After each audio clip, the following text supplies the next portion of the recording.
Dear Mayor, hi, my name is Amanda Curl, and I'm 10.5 years old. I was wondering if you are not busy. Could you please consider looking at my complaint? I am very concerned about the birds. Because Saturday I saw a bird that was poisoned under my car. It was so sad it made me sick. I thought maybe you could please tell a lot of people to stop poisoning the birds. Just think, maybe they'll start poisoning other animals like deer, rabbit, or bear. So please write back and tell me how it's going. Your friend, Amanda Curl. The words of a child to a public official asking help to solve a problem. What Amanda in Phoenix, Arizona saw was a wild pigeon that had been poisoned. She knew what to do. Across the street lives a man who cares about how wild pigeons are treated. Cares so much that for the last 10 years, he's made it his full-time job to alert people about the mistreatment of the bird of peace. You have to wonder when an impressionable young child sees a poisoned bird or a bird with an arrow through its chest, what does that do to that child? Basically what the Urban Wildlife Society does is present the credible information to anyone who wants it. Hopefully, this will prevent these kind of abuses from happening out of ignorance, out of stupidity, and out of just plain carelessness. And that started a 13-year odyssey that doesn't look like it's ever going to end. Dave Roth is a rare individual. In the last 50 years, the public attitudes about pigeons in the West have taken a dramatic turn for the worse. The problem is relatively simple to understand. The solutions are not. Pigeons seem to bring out the best and the worst in people.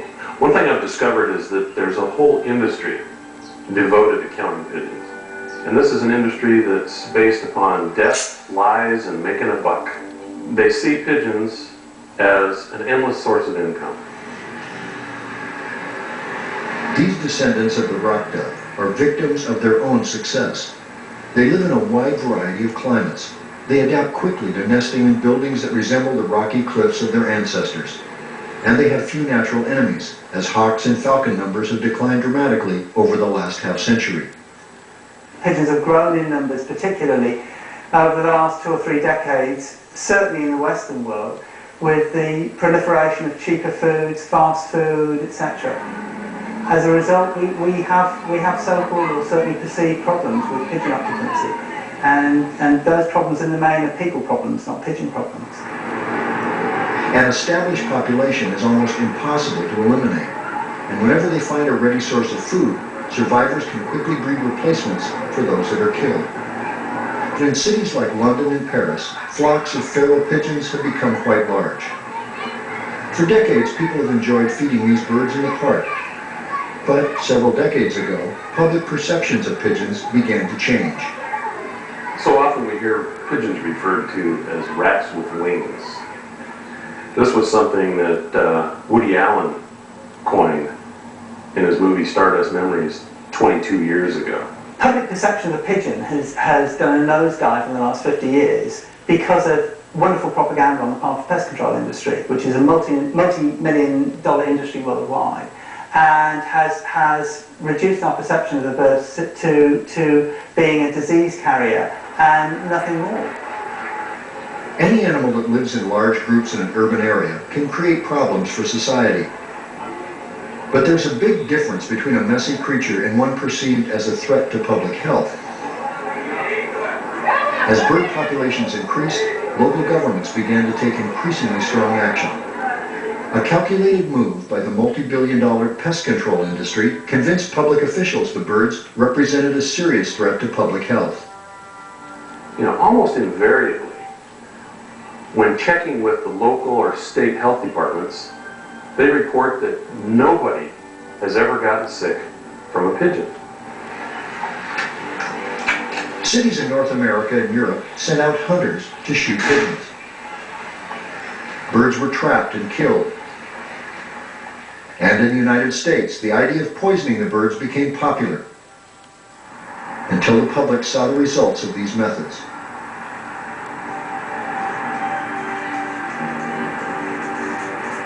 In the 1980s, the pigeon problem, as it was called, was on the mind of many governments, but nothing seemed to work.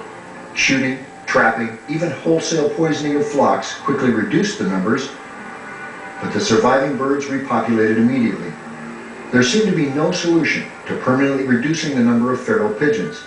The pest control industry enjoyed a constant flow of business. Now people are beginning to understand that we've been culling for decades, in fact hundreds of years, and yet we still have just as many, if not more, pigeons than we had before we started. So we need a different solution. The ancient Swiss city of Ball was one of the towns wrestling with a growing pigeon population. Ball tried killing the birds off and put a marksman on the city payroll to regularly shoot the birds off rooftops. But, of course, the population never declined. In desperation, the city turned to a young scientist named Daniel Hogwalker-Nagel. His mission was to study the problem and recommend a solution. What the young man discovered was that the answer was not in how to deal with the pigeons, it was how to deal with human beings. Man hat sie einfach abgeschossen und ich habe bald einmal gesehen, dass eben das Töten von Tauben überhaupt keinen Effekt hat. Also man kann die Taubenbestände über die Nahrungsmenge regulieren. Und das war unsere Idee, dass wir das versuchen wollten in den Städten. What Daniel's research showed was that the key to controlling the pigeon population was simple. The problem was too much food, mostly supplied by well-meaning pigeon feeders. So the city created zones where pigeon feeding was permitted, but restricted it elsewhere. An aggressive information campaign helped educate the population, and public feeding declined.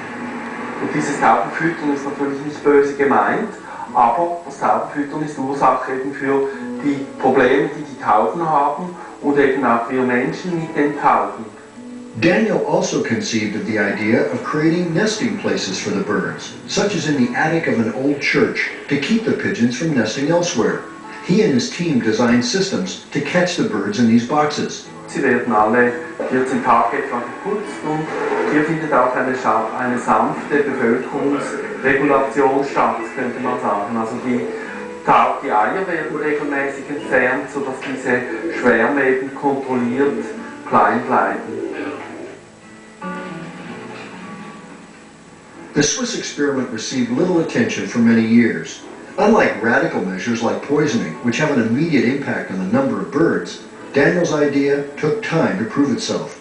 But eventually, the results of Hogwalker-Nagel's methods were too startling to ignore. Und über den Effekt haben wir dann innerhalb von 4 Jahren eine Reduktion des Basler Taubenbestandes von über 50% erreicht.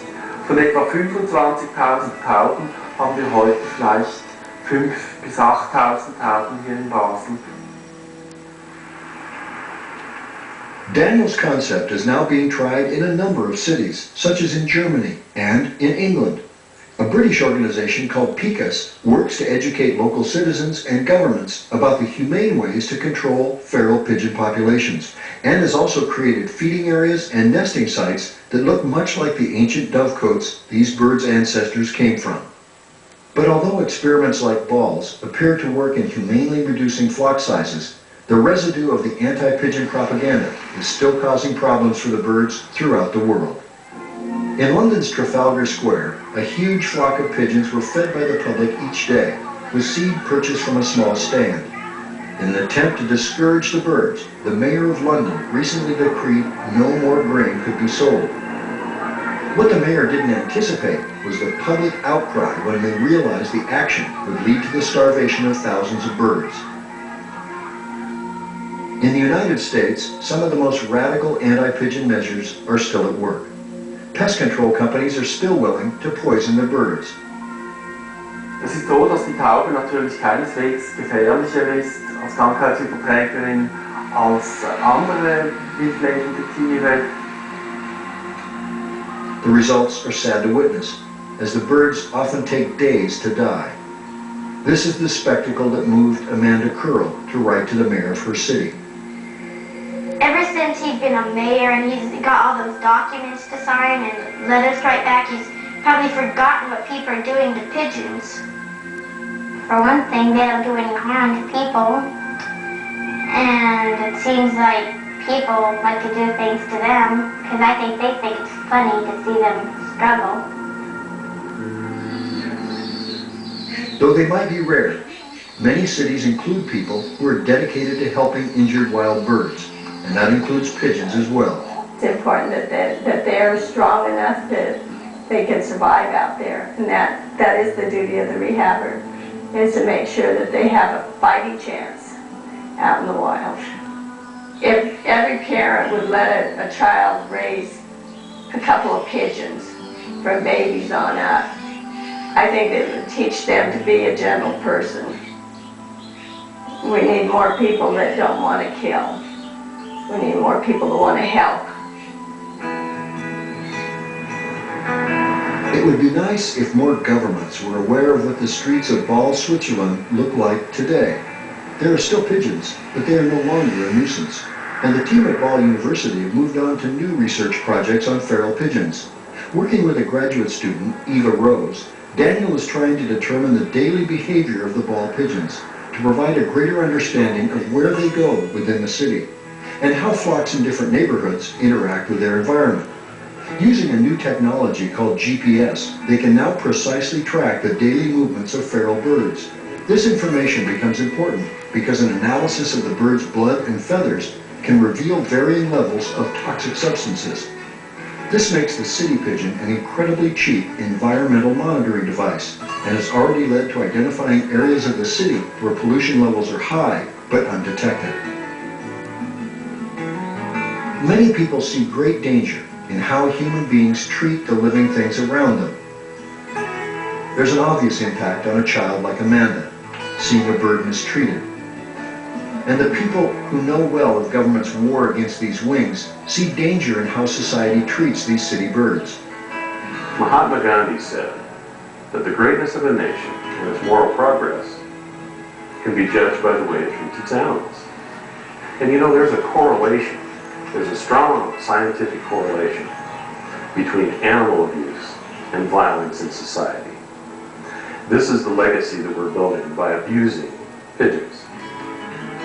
It's ironic that we once revered these birds as symbols of fertility. For as long as humans have lived in cities, there have been pigeons around them. And until the pest control industry decided to profit at the expense of pigeons, public attitudes about the birds were normally favorable. With the success of a simple idea in Switzerland, there is hope that the long war against the birds by the Western world may be headed for a truce. And there may be a day when people can again see these big birds living near them and not see a problem. When we do lose touch with nature, that's when we start killing ourselves, basically. Because when we destroy our environment, when we destroy the creatures around us, we destroy parts of ourselves. Children have a positive view of animals and birds, and I know that when I do lectures and talks, children are receptive and responsive to birds. Interestingly, for some reason there seems to be a magnetism with pigeons that isn't there with other birds. I dislike pigeons because they don't do any harm to other people, so I guess that's what I wish other people would do to each other. Live in harmony like the birds. Someday, instead of looking up to the sky and seeing what some have called a rat with wings, people will again see what ancient people saw in these creatures. A symbol of love and fertility. A neighbor in our cities. The bird of peace.